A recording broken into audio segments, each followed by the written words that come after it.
Iran ফিলিস্তিন জিন্দাবাদ রয়েছে, আন্তর্জাতিক সংবাদ রয়েছে। গাজা ইসরায়েলি হামলার পর যুদ্ধবিরতি কার্যকর আছে দাবি ট্রাম্পের। জানিয়ে দেব, গাজায় বিমান হামলায় একদিনে ৪৫ জন নিহত, ফের যুদ্ধবিরতির ঘোষণা ইসরায়েলের। জানিয়ে দিচ্ছি, আর ওইদিকে যুদ্ধবিরতির মধ্যে এবার গাজা ইসরায়েলের ২ সেনা নিহত, বিস্তারিত রয়েছে। শুরুতেই গাজায় বিমান হামলায় একদিনে নিহত ৪৫, ফের যুদ্ধবিরতির ঘোষণা ইসরায়েলের। গাজা উপত্যকায় টানা হামলার মধ্যে একদিনে অন্তত ৪৫ জন ফিলিস্তিনিকে হত্যা করেছে ইসরায়েলি বাহিনী। এর পরদিন আংশিক যুদ্ধবিরতি পূর্ণ কার্যকরের ঘোষণা দিয়েছে ইসরায়েল। বার্তা সংস্থা রয়টার্স এ তথ্য জানিয়েছে। গাজার স্বাস্থ্য মন্ত্রণালয় জানিয়েছে, ১০ অক্টোবর যুদ্ধবিরতি কার্যকর হবার পর থেকে ইসরায়েল ৮০ বার চুক্তি লঙ্ঘন করেছে। এ সময়ের মধ্যে ইসরায়েলি হামলায় অন্তত ৯৭ জন ফিলিস্তিনি নিহত এবং ২৩০ জন আহত হয়েছেন। রবিবার মধ্য ও দক্ষিণ গাজায় বিমান হামলা চালায় ইসরায়েলি প্রতিরক্ষা বাহিনী আইডিএফ। তাদের দাবি, হামাসের সশস্ত্র শাখার কাসেম ব্রিগেড ইসরায়েলি সেনাদের লক্ষ্য করে হামলা চালিয়েছে। এর জবাবে তারা পাল্টা হামলা চালাতে বাধ্য হয়েছে। রাফা এলাকা চালানো এক হামলায় ২ ইসরায়েলি সেনা নিহত এবং ৩ জন আহত হয়েছে বলে দাবি করেছে আইডিএফ। তবে এসব অভিযোগ ভিত্তিহীন ও মিথ্যা বলে উল্লেখ করে হামাস হামলার অভিযোগ প্রত্যাখ্যান করেছে। মধ্য গাজার আল জাওয়াইদা শহরে বিমান হামলা চালিয়ে হামাসের কাসেম ব্রিগেডের এক কর্মকর্তা সহ ৬ জন সদস্যকে হত্যা করেছে বলে জানিয়েছে ইসরায়েলি বাহিনী। এদিকে একই দিনে হামাস ২ ইসরায়েলি জিম্মির মরদেহ রেড ক্রসের মাধ্যমে হস্তান্তর করেছে বলে ইসরায়েল কর্তৃপক্ষ নিশ্চিত করেছে। তবে জিম্মিদের পরিচয় ও কিভাবে তারা মারা গেছে সে বিষয়ে বিস্তারিত কিছু জানা যায়নি। জানিয়ে দিব, ওইদিকে আরও গাজা ইসরায়েলি হামলার পর যুদ্ধবিরতি কার্যকর আছে দাবি হচ্ছে ট্রাম্পের। যুক্তরাষ্ট্রের প্রেসিডেন্ট ডোনাল্ড ট্রাম্প বলছেন, ইসরায়েলি বাহিনীর গাজায় প্রাণঘাতী হামলা চালানোর পরও ইসরায়েল হামাসের মধ্যে যুদ্ধবিরতি এখনও কার্যকর রয়েছে। গতকাল রোববার সাংবাদিকদের একথা বলেন ট্রাম্প। হামাসের বিরুদ্ধে সম্ভাব্য যুদ্ধবিরতি ভঙ্গের অভিযোগ তুলে ফিলিস্তিনি স্বাধীনতাকামী সশস্ত্র সংগঠনটির অবস্থানে ইসরায়েলি বাহিনী প্রাণঘাতী হামলা চালিয়েছে। গতকাল রোববার এয়ারফোর্স ওয়ান উড়োজাহাজে বসে সাংবাদিকদের সঙ্গে কথা বলেন ট্রাম্প। গাজায় যুদ্ধবিরতি এখনও কার্যকর আছে কিনা এমন প্রশ্নে তিনি বলেন, হ্যাঁ আছে। ট্রাম্প আরও ইঙ্গিত দেন, যুদ্ধবিরতি লঙ্ঘনের সঙ্গে হামাসের নেতৃত্ব জড়িত নয়, বরং কিছু বিদ্রোহী দায়ী।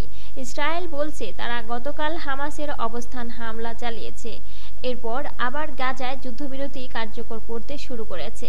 ইসরায়েলের অভিযোগ, ইসরায়েলি সেনাদের হামলার লক্ষ্যবস্তু করছে হামাস, এ কারণেই তারা হামাসের অবস্থানে হামলা চালিয়েছে। গাজা হামাসের নিয়ন্ত্রণাধীন উদ্ধারকারী সংস্থা সিভিল ডিফেন্স বলছে, ইসরায়েলি হামলায় অন্তত ৪৫ জন নিহত হয়েছেন। ইসরায়েলি সেনাবাহিনী বলছে, হতাহতের খবরগুলো তারা যাচাই করছে। ট্রাম্প আশা প্রকাশ করছে, তার মধ্যস্থতায় হওয়া এই যুদ্ধবিরতি টিকে থাকবে। মার্কিন প্রেসিডেন্ট বলছেন, আমরা নিশ্চিত করতে চাই যে হামাসের সঙ্গে এটা যুদ্ধবিরতি শান্তিপূর্ণভাবে চলবে। ট্রাম্প আরও বলেন, আপনারা জানেন তারা বেশ বেপরোয়া আচরণ করছে, তারা কিছু গুলিও চালিয়েছে, আর আমরা মনে করি এতে হয়তো হামাসের নেতৃত্ব জড়িত নয়। জানিয়ে দিব, দিকে যুদ্ধবিরতির মধ্যে এবার গাজা ইসরায়েলের ২ সেনা নিহত।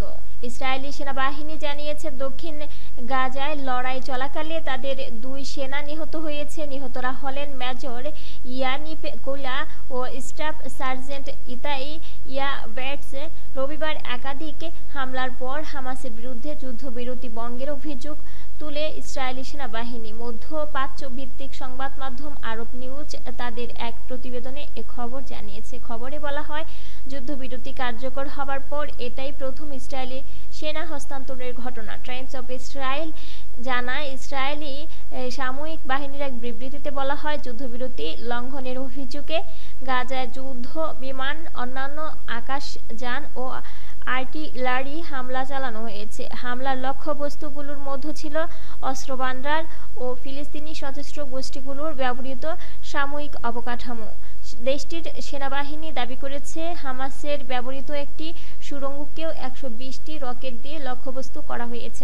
অন্যদিকে হামাসের সাময়িক শাখা আল কাসাম ব্রিগেড জানিয়েছে তারা যুদ্ধবিরতি চুক্তি মেনে চলছে এবং রাফা অঞ্চলে কোনো সংঘর্ষের খবর তাদের জানা নেই। বিবৃতিতে সংগঠনটি জানায়, রাফা এলাকায় কোনো সংঘর্ষ বা অভিযানের খবর আমাদের জানা নেই। ওই অঞ্চল বর্তমানে দখলদার বাহিনী নিয়ন্ত্রণে থাকা রেড জোন এবং সেখানে থাকা আমাদের সদস্যদের সঙ্গে যোগাযোগ যুদ্ধ পুনরায় শুরু হবার পর থেকে বিচ্ছিন্ন।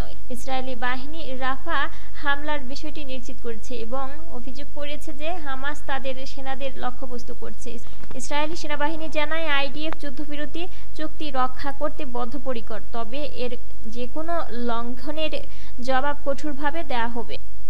এই ছিল সুপ্রিয় বন্ধুরা আমাদের এসআর আন্তর্জাতিক বিবিসি নিউজের আপডেট খবর। আরও আপডেট পেতে আমাদের এসআর আন্তর্জাতিক বিবিসি নিউজ ইউটিউব চ্যানেলটি সাবস্ক্রাইব করবেন আর বেল বাটনে ক্লিক করে রাখবেন।